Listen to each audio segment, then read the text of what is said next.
Louvado seja nosso Senhor Jesus Cristo. Eu repito para ver isso. Está começando o som. Louvado seja nosso Senhor Jesus Cristo.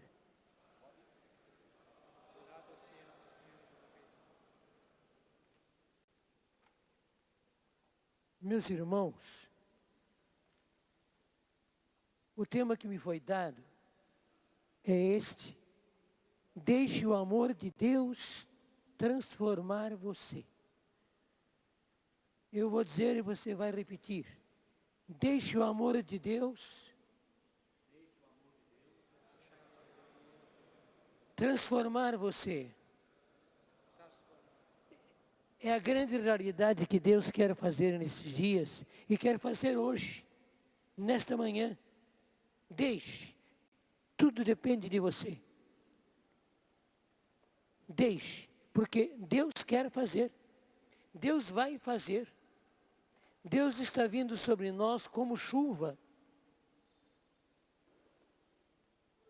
Se você abre o guarda-chuva, essa chuva vai molhar você totalmente. Deixe o amor de Deus transformar você. Diga comigo, transforma-me, Senhor.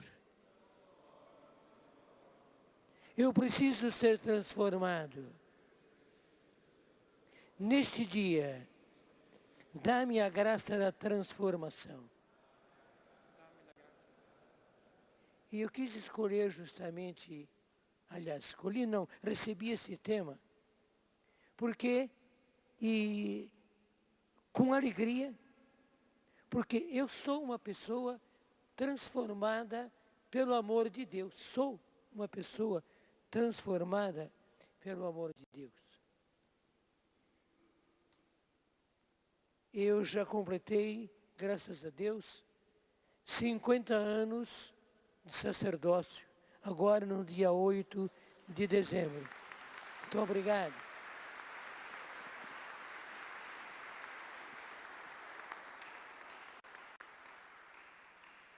E nesses 50 anos, eu fui muito realizado. Houve sofrimentos? Houve reveses? Houve, mas eu não trocaria nada por esses 50 anos. Eu realmente começaria tudo de novo, como se fosse hoje o dia da minha ordenação. E quando eu completei os 50 anos de ordenação,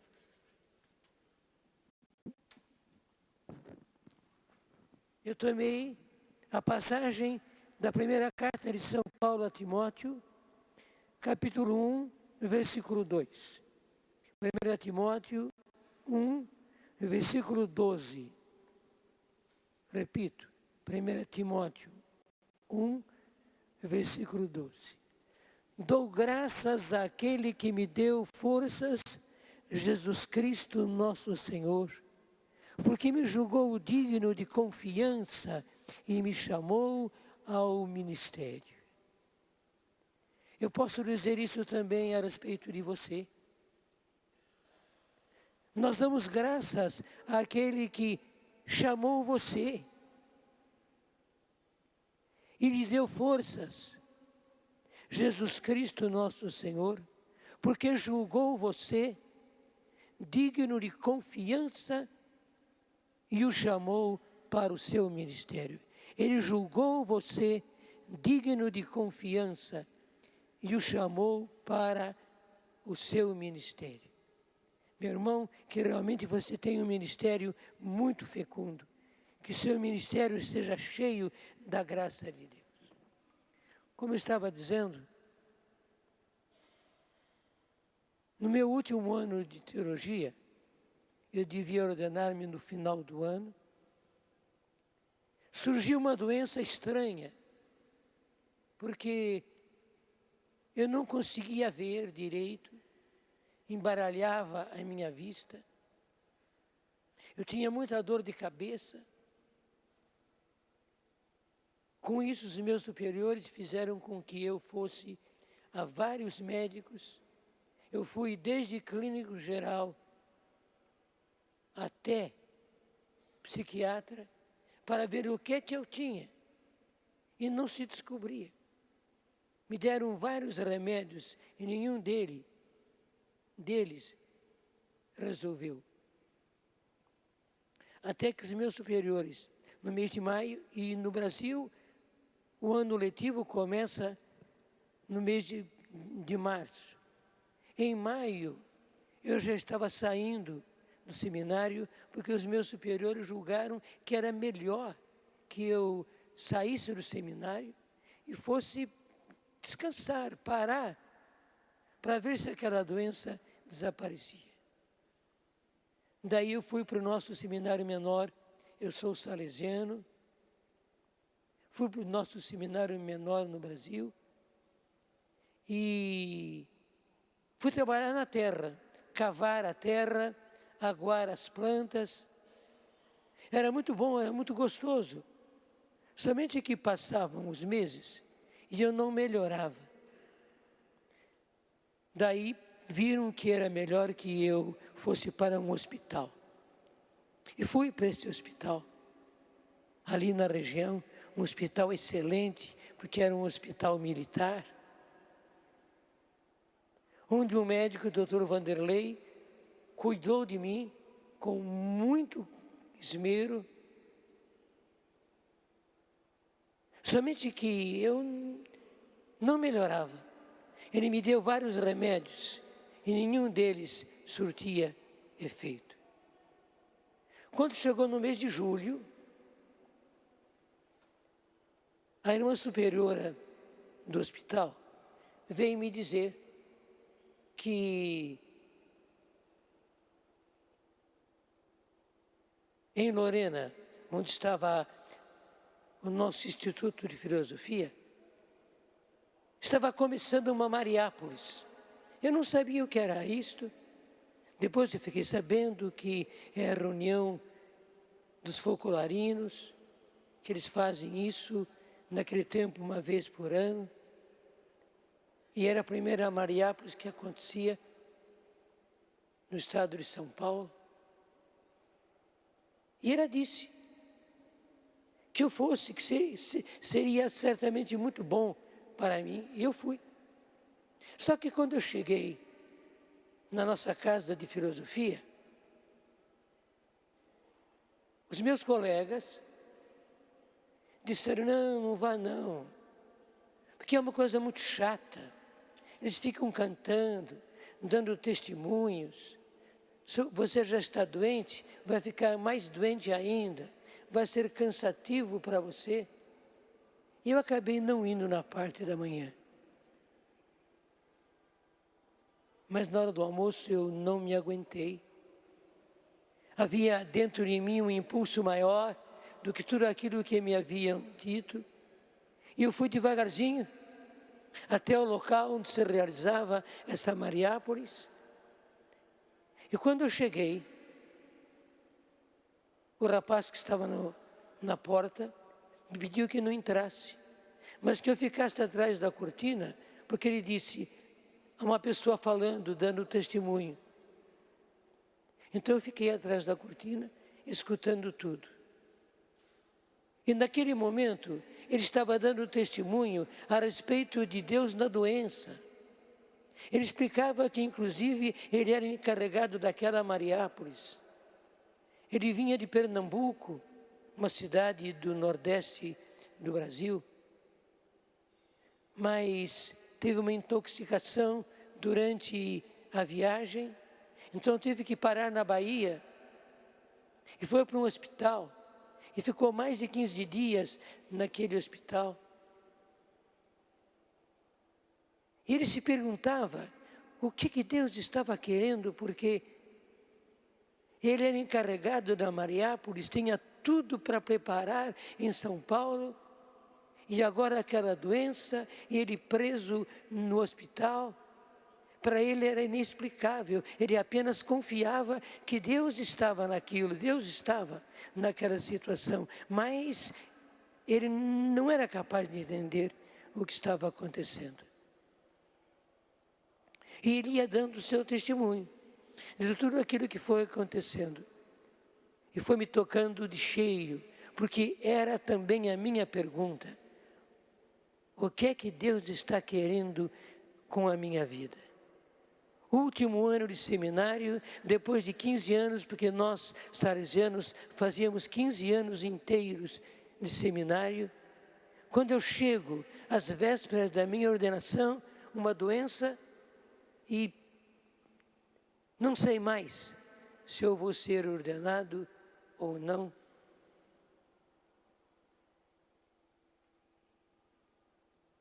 Terminou aquele testemunho, eu entrei e participei.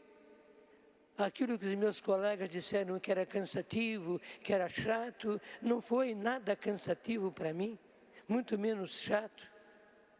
Tudo aquilo foi me envolvendo. Mas numa daquelas noites, quando eu estava sozinho no meu quarto, eu peguei o Evangelho e abri. E caí no Evangelho de São Mateus, capítulo 16.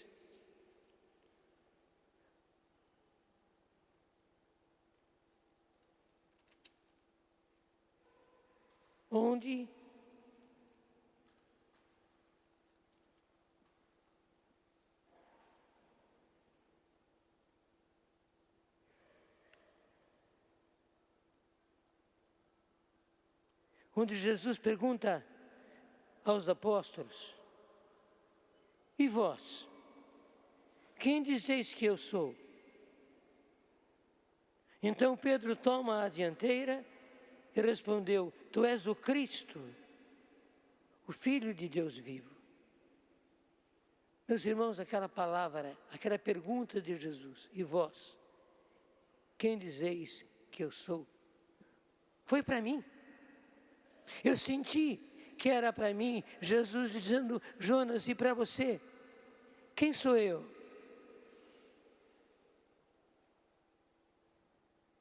Eu não sei o que aconteceu comigo naquele momento. Só sei que o meu interior se revirou todinho. Quando eu vi, eu estava no chão, ajoelhado. E ajoelhado no chão, eu me entregava para Deus.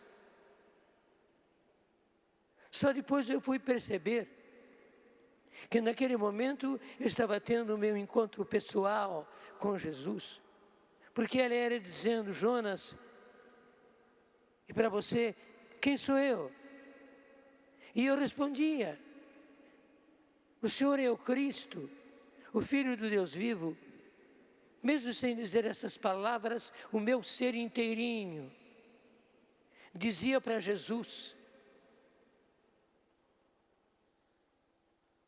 o Senhor é o Cristo, o Filho de Deus vivo. Eu continuei àquela Mariápolis e comecei a perceber toda a transformação dentro de mim. Eu já estava diferente. Principalmente, houve um impulso, um ímpeto dentro de mim, porque até então eu estava muito desanimado, muito triste, porque não se resolvia a minha situação. A resposta de Deus para mim não acontecia. A minha doença não mudava nada. Então, eu estava desanimado, eu estava triste, eu estava pesaroso. Era difícil enfrentar aquela situação, mas agora, depois daquele encontro, sozinho no meu quarto, quando eu me defronto com a passagem de Mateus 16, Jesus me perguntando: quem você diz que eu sou? Havia ânimo, coragem, alegria, ímpeto dentro de mim. Eu tive a coragem de ir ao meu superior e dizer a ele: eu não posso ser ordenado. Eu tinha quase a certeza que ele ia dizer não, porque no mês de maio eu deixei o seminário, como é que eu podia ser ordenado? Mas interessante, meu superior disse: se você fizer os exames de primeiro semestre e passar, você pode ser ordenado. Aquilo me deu mais ânimo ainda, mais coragem ainda e mais alegria ainda. Eu me despedi das pessoas que me ajudaram muito, peguei as minhas coisas, voltei para o seminário para começar tudo de novo.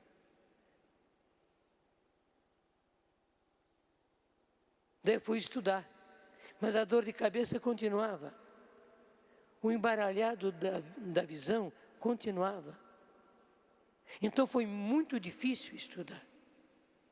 Mas estudei, o máximo que eu pude, eu estudei.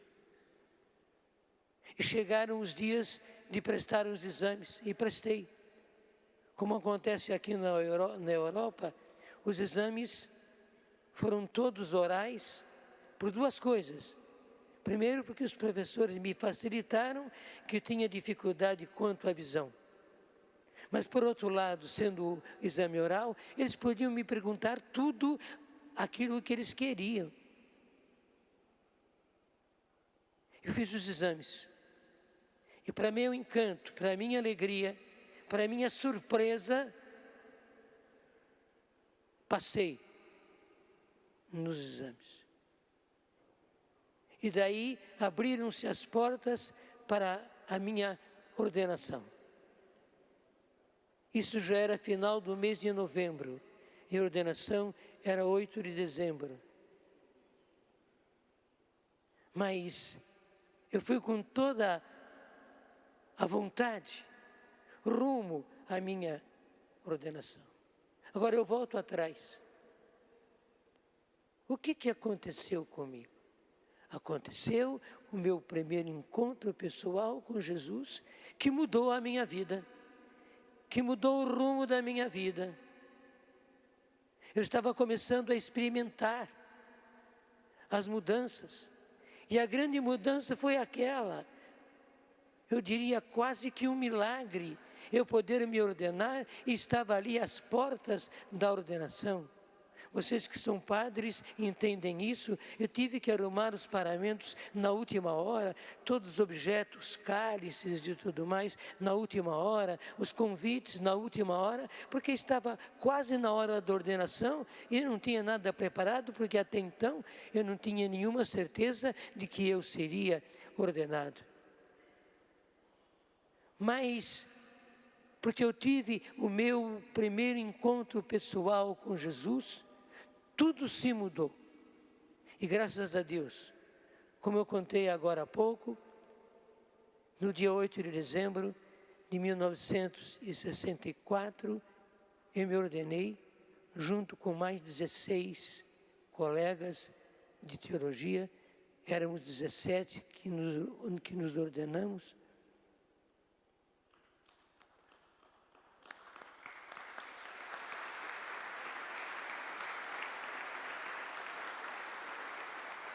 E o que eu quero colocar aqui é a importância de nós termos também nós sacerdotes, porque eu encontro sacerdotes que não tiveram seu encontro pessoal com Jesus.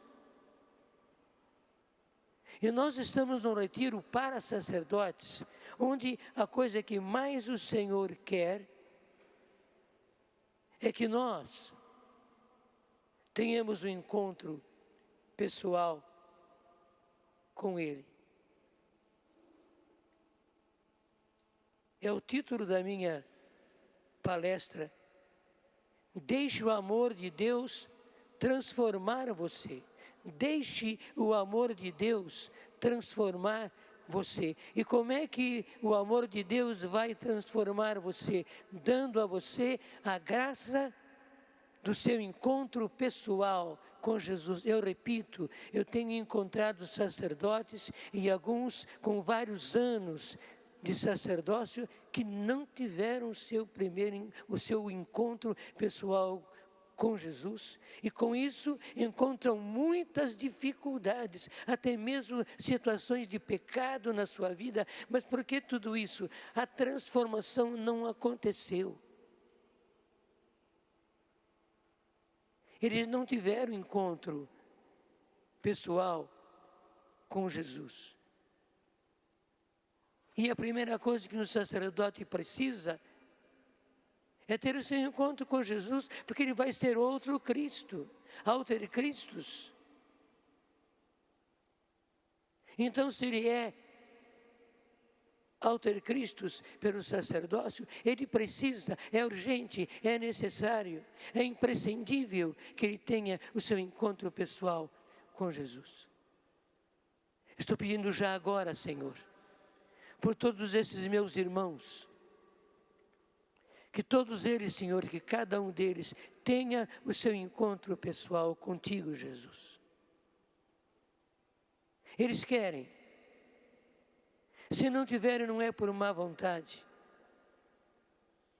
E que aqueles que já tiveram o seu encontro pessoal, que esse encontro se renove, Senhor. E eles tenham um encontro novo com o Senhor, cheio de graça, de bênção, de força, de coragem, uma verdadeira parresia nas suas vidas, Senhor. E que com o encontro pessoal contigo, Jesus, aconteça toda uma mudança e eles sejam sacerdotes novos, que eles tenham o seu encontro pessoal contigo, Jesus. Eu digo e você repete: Senhor Jesus, eu quero ter um encontro pessoal com o Senhor.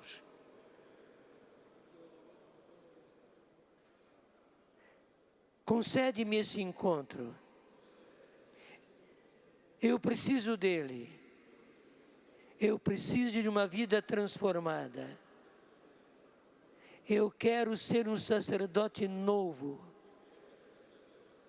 renovado por esse encontro. Dá-me essa graça, Senhor.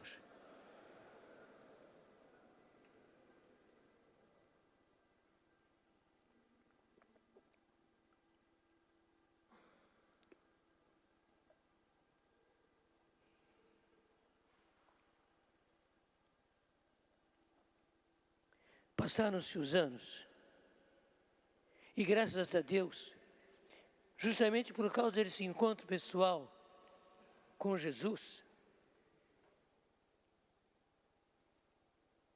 eu entrei num trabalho muito lindo.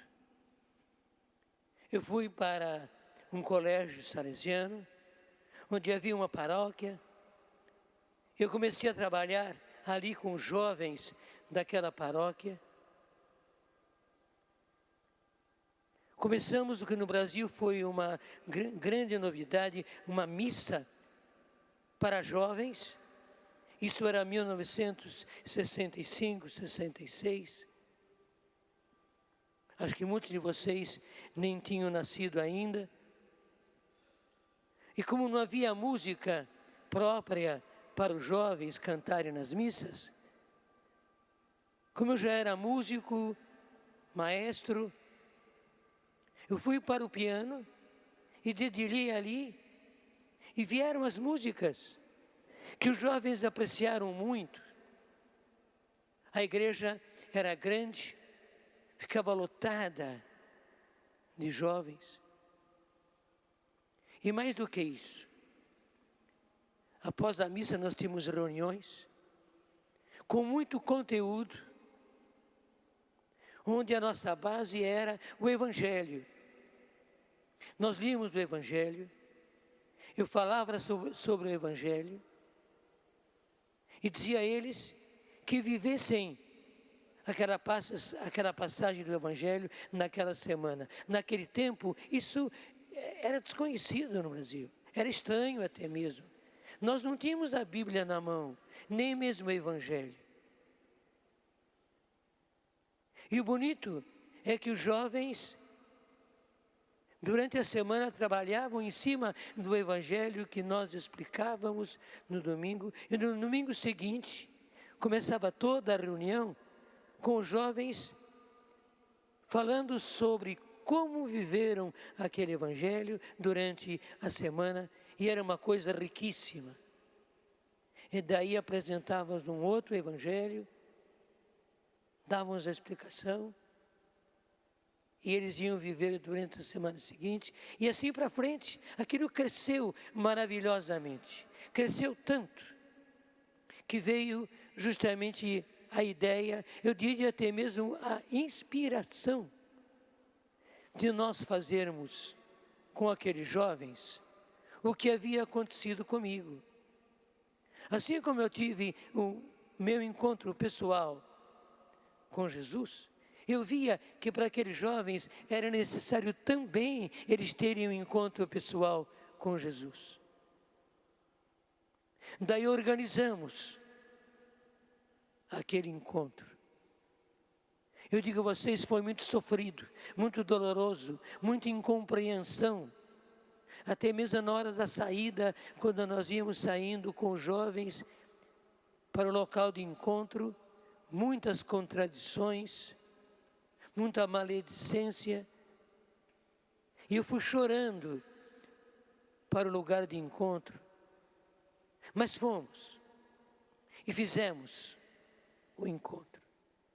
Daí eram palestras, era um trabalho com grupos, eram orações, eram celebrações da Eucaristia.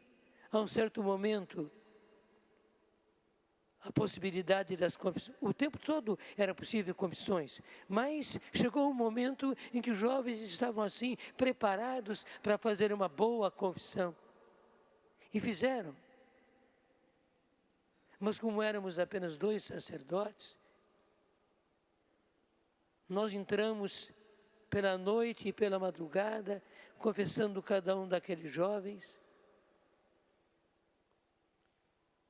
Mas no dia seguinte, quando terminou o encontro, eu pedi aos jovens que cada um dissesse o que foi para você esse encontro. E a beleza é que eles diziam assim: eu tive aqui o meu encontro pessoal com Jesus. Outros diziam mais ousadamente: eu tive aqui a minha trombada com Cristo. Não sei se os outros das outras línguas entendem bem esse termo, mas trombada é o encontro de 2 carros que batem um de frente com o outro. Eles diziam: eu tive uma trombada com Cristo aqui nesse encontro, para mostrar como realmente aconteceu. E veja, nós não ficamos falando muito a respeito de encontro pessoal com Jesus durante o encontro. Não, falamos das coisas da igreja, da doutrina, dos sacramentos. Demos testemunhos, isso foi muito importante. Vários deles, que eram dirigentes, deram testemunhos. E no final, eles se expressavam assim: tive o meu encontro pessoal com Jesus. Tive uma trombada com Cristo. Meus irmãos, foi uma coisa empolgante. E a partir daquele primeiro encontro, os outros jovens quiseram, e outros quiseram, e outros falaram para os seus companheiros, e quiseram também. Por fim, nós, mais ou menos de 15 em 15 dias, tínhamos um encontro de jovens. E lá estava eu, fazendo alguma das palestras, dirigindo a música, atendendo confissões, e continuava todo o meu trabalho no colégio onde eu estava. Conclusão: por causa disso, por causa de todo esse trabalho, eu fiquei tuberculoso. E foi muito doloroso, porque eu vi o meu trabalho cortado. Tinha a impressão que seria o final, pelo menos para mim, seria o final, porque eu tuberculoso. Eu fui para um sanatório. Durante aquele mês, eu fiquei tranquilo, no quarto, na cama, tomando os remédios, tomando as injeções. E foi um mês inteiro assim. Eu diria, eu estava comportado, bem comportado. Mas passado esse tempo, eu comecei a andar pelos outros quartos dos outros doentes de tuberculose. E reparei que 70%, até mesmo 80% deles eram jovens. Eu não me aguentei. Eu que fui comportado até aquele momento, comecei a ir aos quartos dos jovens, de início para conversar com eles, para estar com eles, para travar uma amizade com eles, para criar confiança com eles. E a partir daí, eles começaram a se confessar. E as confissões deles eram muito pesadas. A vida que eles tinham levado antes era muito errada. E eu travei, graças a Deus, uma grande amizade com aqueles jovens. E percebi que eles desejavam alguma coisa a mais. E eu percebia também, aqueles jovens não tinham tido o seu encontro pessoal com Jesus, como eu tive a graça, como aqueles jovens com os quais eu fazia os encontros tiveram. Chegou o Natal. Então, um pouco antes do Natal, a minha pergunta era essa: o que vamos fazer com esses doentes, especialmente com esses jovens? E conversando com eles, dialogando com eles, eles mesmos disseram: nós queremos uma missa. Veja, eram eles pedindo uma missa. E eu disse 8 horas da noite, porque eram tuberculosos, 8 horas da noite, 9 horas da noite. Não, à meia-noite. E realmente, as irmãs que cuidavam do sanatório permitiram. Eu ensaiei com eles as músicas, ora com o violão, ora com o teclado. E tivemos uma missa maravilhosa. Aquele sanatório ecoava com as vozes daqueles tuberculosos. Veja, eram todos eles tuberculosos e as vozes deles ecoavam pelo sanatório em plena meia-noite, numa missa de Natal, depois uma ceia de Natal. Foi maravilhoso, foi uma glória. Daí, eu comecei a pensar, vamos fazer um encontro de jovens aqui dentro do sanatório. Era uma loucura. Mas Deus me levou a essa loucura. Eu convidei por telefone os dirigentes de São Paulo para que eles viessem dar um encontro de jovens para aqueles rapazes.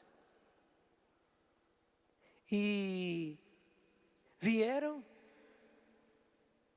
e no salão que havia no sanatório, fizemos todo o encontro de jovens, como fazíamos até então.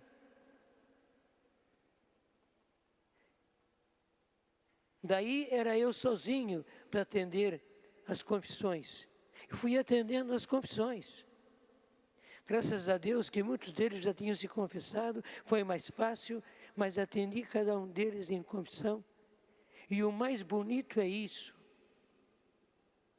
A gente ver no semblante e no coração de cada um daqueles jovens tuberculosos, antes com uma vida estragada, uma alegria nova.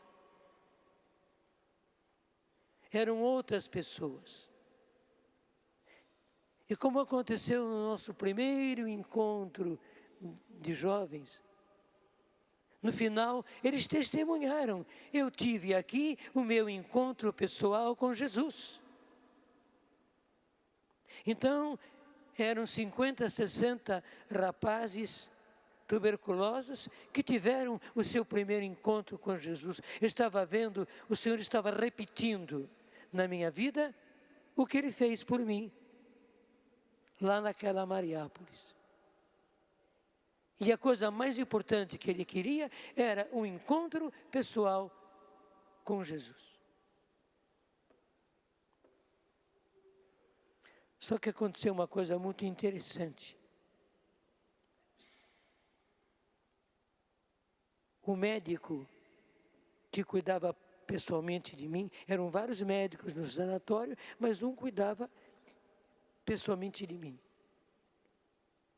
Ele mandou chamar o meu superior e disse a ele: se o senhor quer que esse padre se cure, tire do sanatório.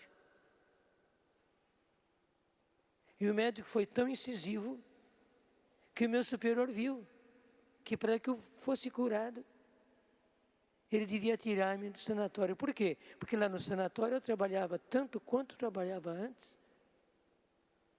Eu tinha um apostolado tão grande como eu tinha antes. E meu superior então me removeu para um outro colégio, onde eu aceitei, mas com muita dor. Foi terrível para mim. Foi duro demais para mim. Por quê? Porque estava pondo fim ao trabalho que eu fazia.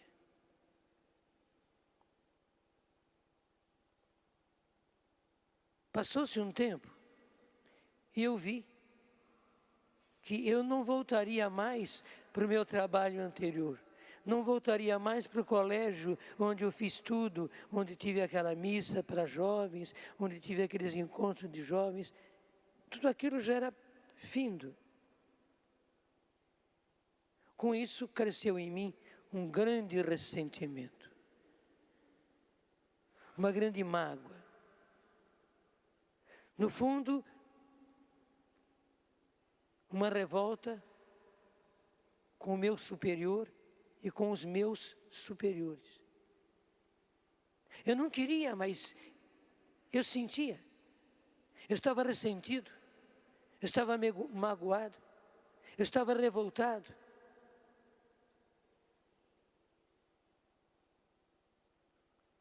Com isso, eu que tive aquela graça no encontro pessoal com Jesus, aquela alegria, aquele entusiasmo, já não tinha mais.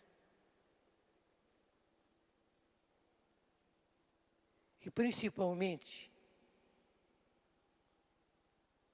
eu já não rezava mais. Mal eu rezava o ofício divino, e não bem e não completamente. Você imagine um padre que não reza. Depois de tudo aquilo, eu me tornei um padre que não rezava. Interessante que eu vejo que é uma inspiração de Deus. Eu tive um propósito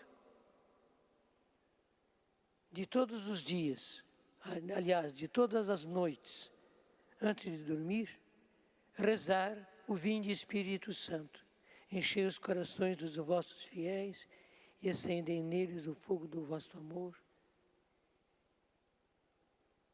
E eu rezava. Muitas vezes, a única oração do dia era tão somente o Vinde Espírito Santo e nada mais.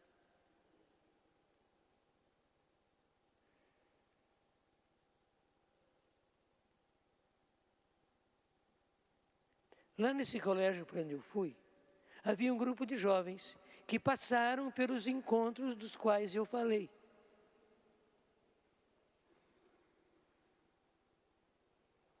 E eu pouco a pouco fui me aproximando e cuidando deles, porque eu percebi que eles necessitavam.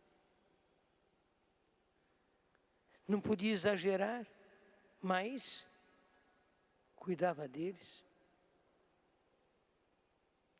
E eu percebi que aquele grupo de jovens era sem ação, sem atividade, eram bons, rezavam, mas sem atividade, sem ação. Então, eu convidei um padre, Padre Irineu Danelon, que hoje é bispo de Lins, no estado de São Paulo, para fazer uma palestra sobre ação. E ele veio, um domingo à tarde. Só que ele chegou, pegou a Bíblia e começou, a partir dos Atos dos Apóstolos, a mostrar a presença e a ação do Espírito Santo nos apóstolos, nos discípulos, na igreja nascente. E foi passando, passagem por passagem. Era um verdadeiro testemunho. Aquelas passagens eu conhecia, claro, mas elas tiveram uma incisão diferente na minha vida. Elas parece que saltavam para os meus olhos. E eu comecei a ver aquelas passagens de maneira que eu nunca tinha conseguido ver. Vendo a ação do Espírito Santo nas pessoas, na igreja, na sociedade da época.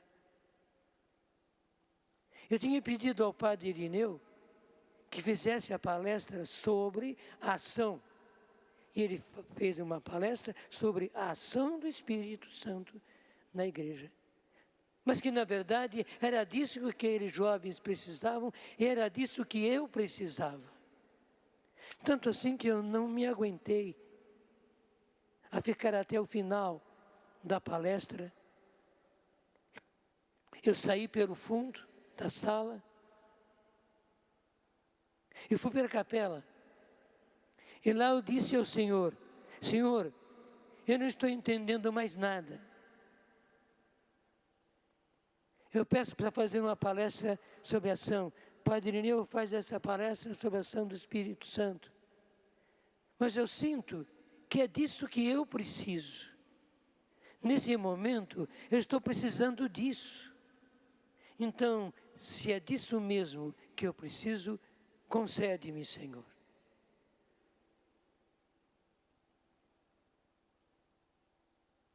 Fiquei um tanto na capela, rezando assim, saí, os jovens tinham terminado a palestra, tivemos um intervalo, tivemos a missa, e quando terminou a missa, os jovens foram embora, e eu fui fechando as portas e janelas do colégio, quando tocou o telefone. Eu fui ao telefone, atendi, era um padre redentorista da cidade vizinha de Aparecida, a padroeira do Brasil, onde ele me perguntava, onde ele me pedia: estou sabendo que o Padre Haroldo vai fazer uma experiência de oração aí no colégio de vocês. Eu queria que você arrumasse para mim 2 vagas para 2 colegas meus que querem participar. Eu disse para ele: vou arrumar, mas eu nem sabia a respeito desse encontro, muito menos com o Padre Haroldo Hahn.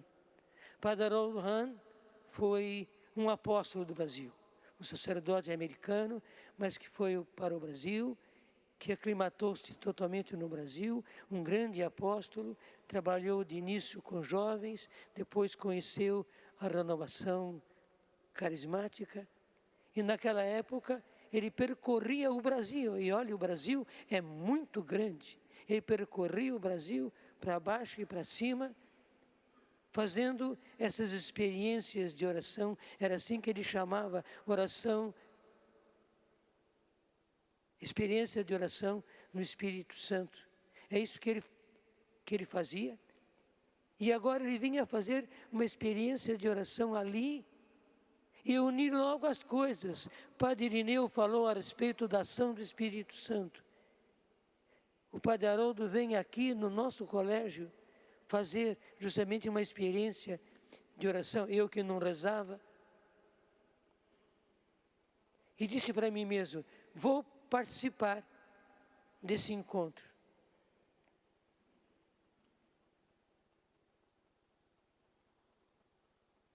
Na véspera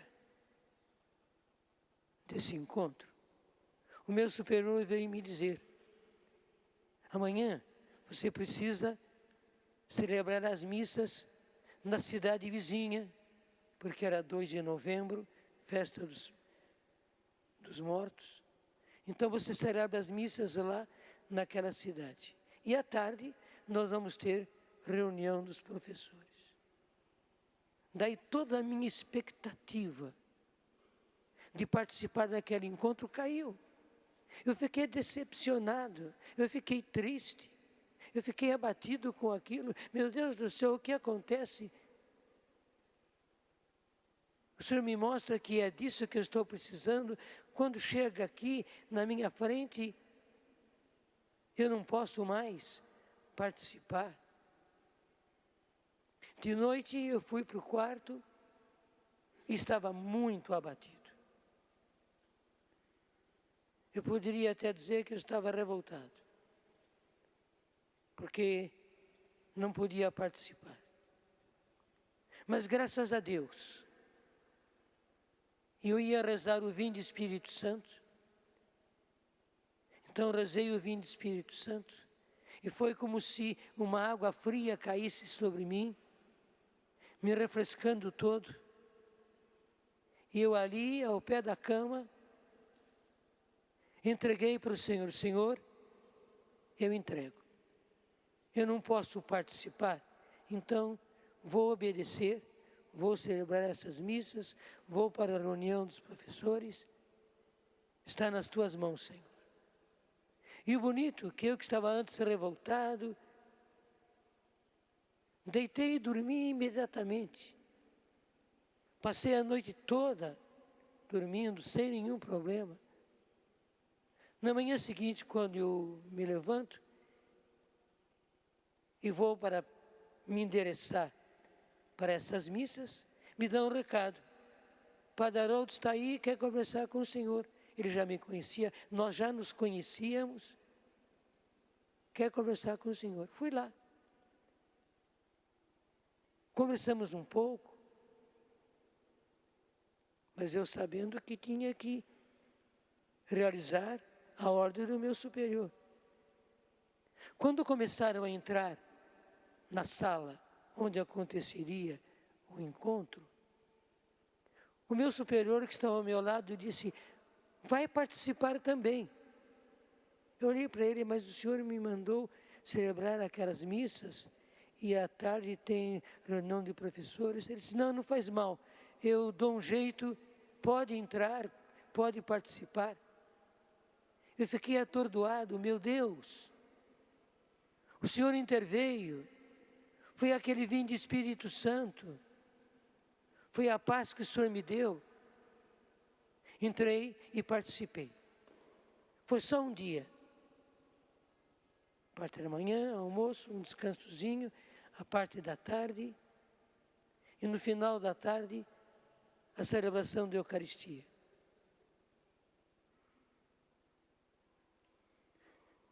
Terminada a missa, o Padre Haroldo diz para nós padres, na sacristia, eram vários padres, porque professores da filosofia,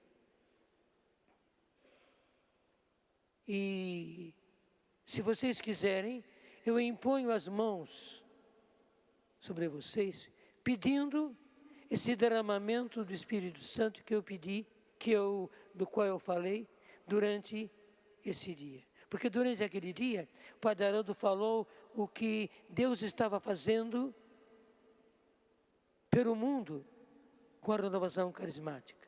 Veja, era 1971. A explosão da renovação aconteceu em 67. Vamos comemorar agora, 2017, 50 anos desse acontecimento. E ele contou, já naquela época, o que Deus estava fazendo com a renovação carismática. Nos falou do batismo no Espírito Santo, como está na Bíblia. Nos falou a respeito dos dons do Espírito Santo. E o mais interessante, que ele falou dos dons, mas acontecendo nos tempos de hoje, e acontecendo com os católicos, com esses católicos que participaram dessa renovação carismática. Aquilo eu fiquei abismado, mas como é possível nos nossos tempos, oração em línguas, curas? Eu me interrogava, mas, embora me interrogando, eu acolhia, eu aceitava. Era uma graça. Então, lá na sacristia, ele disse: eu imponho as mãos sobre vocês, para vocês receberem esse batismo no Espírito Santo. E veio passando um por um. Quando ele chegou até mim, eu desejei do fundo do meu coração. Eu quis mesmo, porque eu dizia, é disso que eu preciso. Deus está me dando aquilo que eu necessito. Do quê?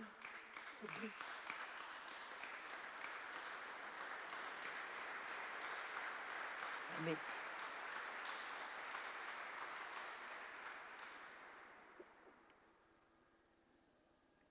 Só que quando o Padre Haroldo chegou a mim, impôs as mãos e orou, não aconteceu nada comigo, nada. Nada aconteceu comigo. Eu fiquei do mesmo jeito. Somente que, aí que está o bonito, naquela noite, eu, um padre que não rezava há muito tempo, por ressentimento, mágoa, revolta, sozinho,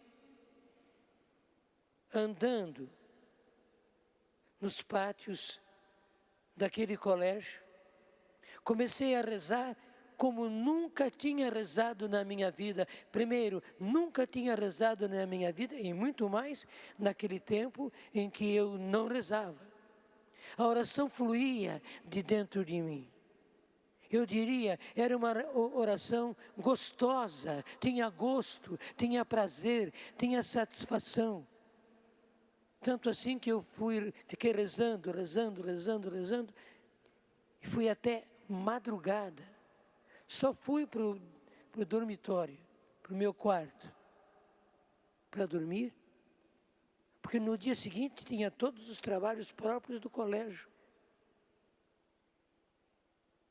Mas durante todas aquelas horas da noite, eu rezei, dormi um pouco, no restante da noite, e da manhã, interessante, parece que as árvores tinham sido lavadas, estavam verdinhas, diferentes, o prédio do colégio também tinha sido lavado, pintado, de tão bonito que ele estava, o céu era magnífico, enfim, tudo ao meu redor era bonito, claro, tudo estava do mesmo jeito, mas tudo tinha se mudado dentro de mim. Eu tinha recebido aquilo de que falou o Padre Irineu, aquilo de que falou o Padre Haroldo. Eu tinha recebido a graça do batismo no Espírito Santo. Agora pode aplaudir, agora sim, porque todos puderam entender.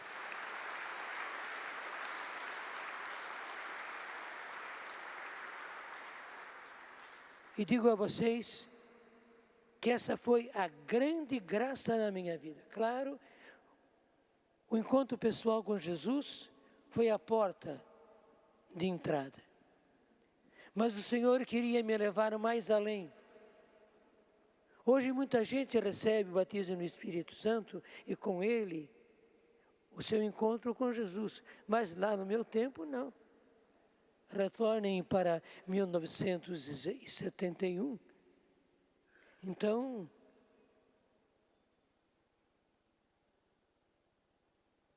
a partir daquele dia, eu fui percebendo toda a transformação que ia se operando na minha vida. A primeira coisa foi justamente a oração, porque eu não rezava. Na oração do ofício divino, eu tinha grande gosto. Daí, Senhor, rezava para valer o ofício divino todos os dias, de todas as horas. A minha oração pessoal mudou. Eu antes não rezava, agora eu rezava com gosto, rezava com satisfação.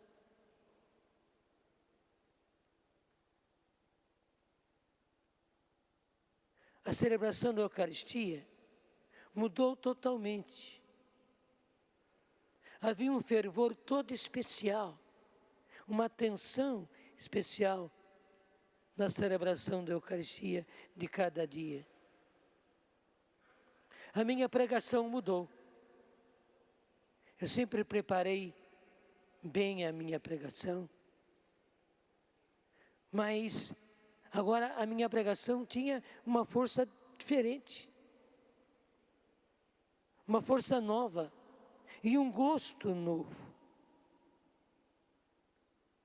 Até mesmo o arrependimento dos meus pecados mudou. Aqui foi dito a respeito disso, que o batismo no Espírito faz com que o Espírito Santo venha a nós e Ele dê a nós o arrependimento, um arrependimento forte, verdadeiro, consistente, e faça com que a nossa confissão seja substanciosa, mesmo que não tenhamos grandes pecados. Foi isso que aconteceu comigo. Eu até saía da minha cidade, ia para Aparecida, porque lá há sempre muitos confessores, é a Basílica da Padroeira do Brasil. Eu ia para lá para me confessar todos os meses, com um grande arrependimento dos meus pecados. Eu constato o seguinte: eu não era ainda o que eu queria ser. Eu não era ainda o que Deus queria que eu fosse. Mas graças a Deus, eu não era mais o que eu era.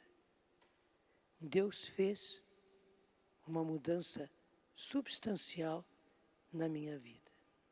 Maior ainda do que aquela que Ele fez quando eu tive o meu encontro pessoal com Jesus.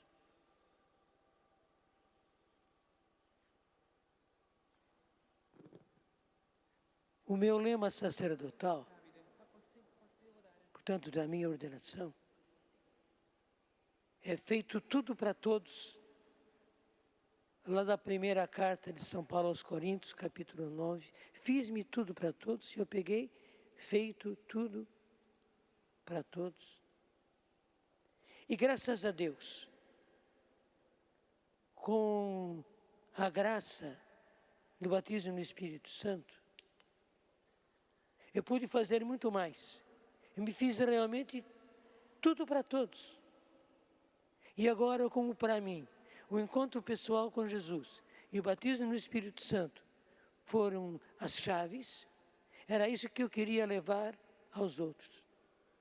Aquilo que o padre Haroldo fazia de correr o Brasil, realizando as experiências de oração, eu fiz também. Graças a Deus, corri o Brasil todo, de norte a sul, e o Brasil é muito grande. São poucos os lugares, são poucos os estados do Brasil onde eu não estive. Ora para experiência de oração, ora para aprofundamento, ora para congressos, ora para conferências, etc, etc. Corri. E o mais importante, eu não ia simplesmente por ir. Eu tinha um propósito. É o seguinte: há um pastor evangélico, pentecostal, do sul da África, David Plessis, que era chamado Mr. Pentecostes, porque onde quer que ele fosse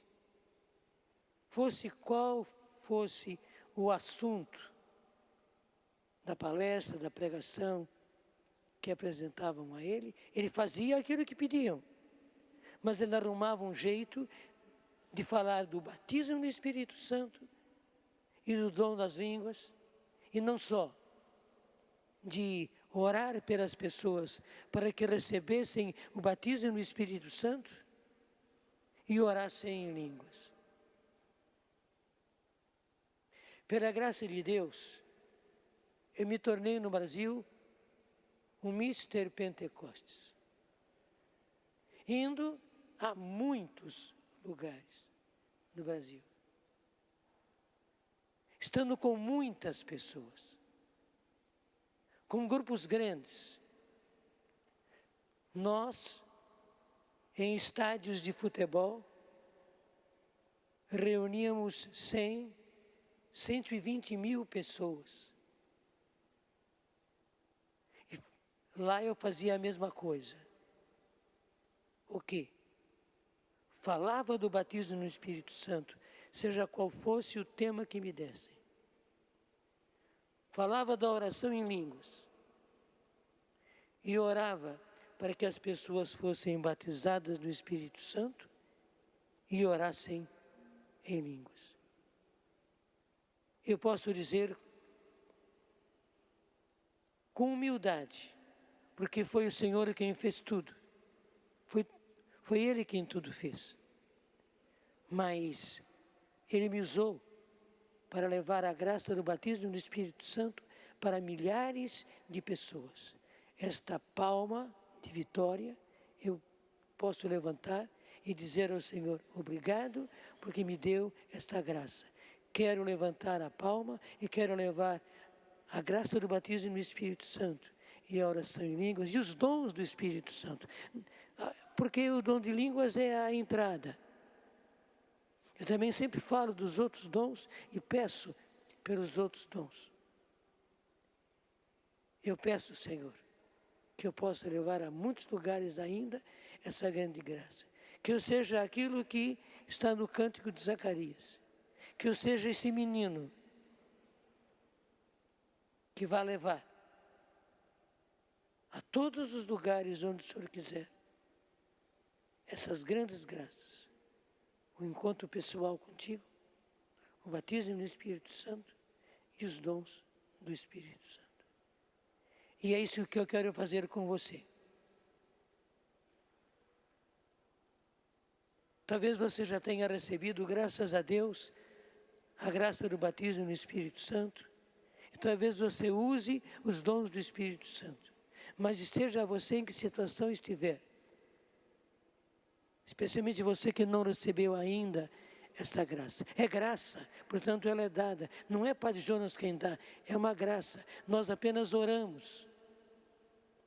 E pela oração as coisas acontecem. Eu podia testemunhar aqui não sei quantas pessoas que foram agraciadas, até pessoas endurecidas, mas que, pela graça de Deus, receberam o batismo no Espírito Santo e tiveram as suas vidas transformadas. Senhor, eu imponho as minhas mãos sobre os meus irmãos, especialmente os sacerdotes, mas sobre todos eles, Senhor, também sobre os nossos bispos, com todo respeito, eles receberam a plenitude do Espírito Santo na ordenação episcopal, mas essa graça, Senhor, do batismo no Espírito Santo, que transforma a vida e traz um apostolado eminente, eles precisam também. Então, Senhor, eu peço, derrama o Espírito Santo sobre cada um desses meus irmãos e irmãs. Que eles sejam cheios do Espírito Santo, repletos do Espírito Santo, transbordantes do Espírito Santo. Senhor, assim como Eliseu, eles pedem, eu peço com eles, porção dobrada do Teu Espírito Santo. Sim, Senhor, concede uma porção dobrada do Teu Espírito Santo sobre cada um deles. E que eles tenham a sua vida transformada. E com esse batismo no Espírito Santo, Senhor, que venham os dons, a partir do dom menor, que é o dom de línguas. É o menor, mas é o mais fácil de receber. É o que mais pessoas recebem. Sim, Senhor, que eles se abram e recebam a graça do dom de línguas. E depois, cada um dos dons. A partir do dom da fé, Senhor, da fé carismática, do dom de palavra de sabedoria, do dom de discernimento, da palavra de ciência, do dom das curas, Senhor, da interpretação das línguas, o dom da profecia, que realmente, Senhor, todos os dons recaiam sobre eles por causa do Espírito Santo que está pairando sobre eles, como o Senhor disse, o Espírito do Senhor repousa sobre mim.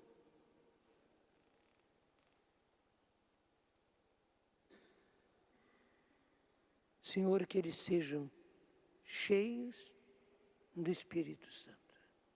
Oremos juntos. Kandarabariyanani variyanani variyanani. Kandarabariyanani variyanani vandariyamani. Kandarabariyanani variyanani. Kindaramani variyanani. Kindaramani variyanani vari. Kindaramani variyanani. Kindaramani variyanani. Kari vari. Kindaramani vari. Kindaramani variyanani vari. Kindaramani vari. Tandarabariyanani vari. Kandarabari alari. Isso, levanta mais a sua voz, solta mais a sua voz, agora nesse canto. Se a orquestra puder ajudar, pega o tom. Se a orquestra puder ajudar, entra nesse tom e nos ajude a cantar nessa linguagem do Espírito. Kandarabariyanani alavariyanani ala. Keriamani alavariyanani ala. Kiriamani alavariana mariala. Kindarabariyanani alavariani. Kindaramani alavariyanani alavari. Kari alavari. Kindaramani alavari. Kandaramani alavariyanani ala. Kandariamani alavariyanani alavari. Kindaramani alavariyanani alavari. Kandaramani alavariyana.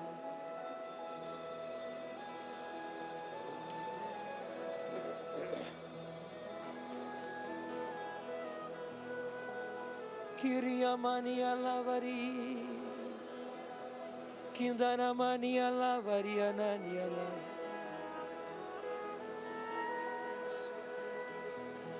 Kindaramani alavarianani.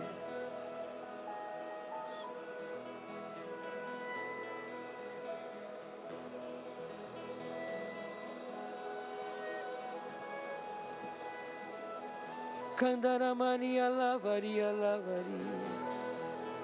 Kindaramani alavari. Kandaramani alavari. Kindaramani alavarianani.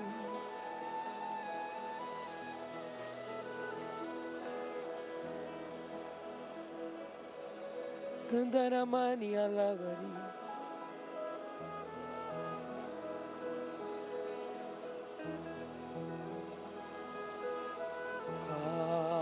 Karialari, karialarabarianani Allah, kiriamani.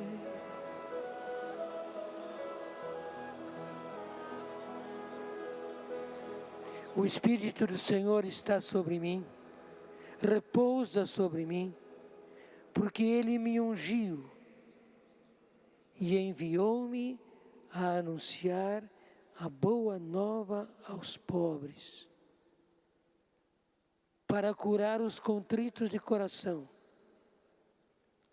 para anunciar aos cativos a redenção, aos cegos a restauração da vista, para pôr em liberdade os cativos, para publicar o ano da graça do Senhor. Meus irmãos, é isso que o Senhor quer fazer. Nós vamos já, 8 de dezembro, começar o ano santo da misericórdia. Todos nós fomos surpreendidos por aquilo que fez o Papa Francisco. O ano santo da misericórdia. É isso. O Senhor quer. O Espírito do Senhor está sobre mim, porque me ungiu. Ele está sobre você e quer ungir você. Enviou-me para anunciar a boa nova, o Evangelho aos pobres. O Evangelho da misericórdia, que é o único Evangelho. O Evangelho é misericórdia. E muitos precisam desta misericórdia que é o Evangelho. E Ele ungiu você para isso. Conserve aquilo que você recebeu. Para anunciar aos cativos a redenção. Sim, muitos são cativos e precisam de redenção. Aos cegos a restauração da vista. Também muitos são cegos, andam como cegos, tropeçam como cegos.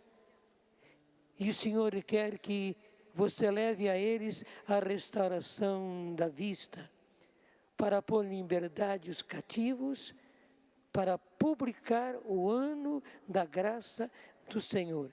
Agora, esse ano que vai se seguir, 2016, é o ano da graça, porque é o ano santo da misericórdia. E o Senhor quer você cheio do Espírito Santo, repleto do Espírito Santo, dócil ao Espírito Santo para realizar isso.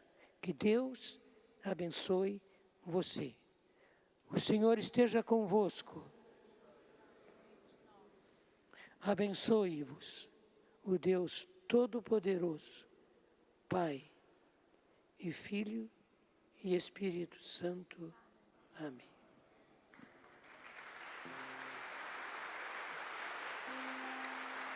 Isso, vamos aplaudir com muito carinho. Na pessoa dele, queremos agradecer a todos os sacerdotes pela fidelidade. Vai fazer, daqui a pouco tempo, 80 anos, mais da metade da sua vida dedicada à renovação carismática.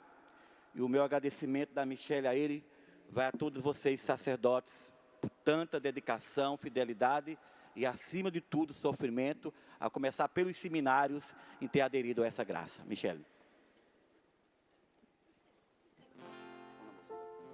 Ok, ringraziamo il Signore insieme.